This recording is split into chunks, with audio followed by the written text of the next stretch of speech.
పాండవులు పరాజితులైతే నా అవతార ధ్యేయం అసంపూర్ణంగా ఉండిపోతుంది. ఇలాంటి కారణాలు చెప్పి నన్ను ఒప్పించలేవు కన్నయ్య. యుద్ధ భూమిలో నీవు అంగరాజు కర్ణుని వంచావు, పితామహులు భీష్ముడిని వంచావు, గురు ద్రోణుడిని వంచావు.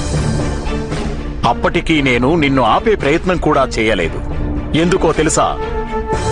ఎందుకంటే వారందరూ యోధులు, రణభూమిలో నిలుచుని ఉన్నారు. కానీ తపస్విని అయిన ఒక స్త్రీని వంచి నీకు లభించేదేమిటి కన్నయ్య? నీవు చేసిన ఈ ఒక్క వంచనతో మానవులందరూ తపస్సు పట్ల విశ్వాసం కోల్పోతారు, ఈశ్వరుడి పట్ల కూడా విశ్వాసం కోల్పోతారు. కన్నయ్య, నీ గురించి ప్రపంచంలో అపవాదులు వస్తాయి.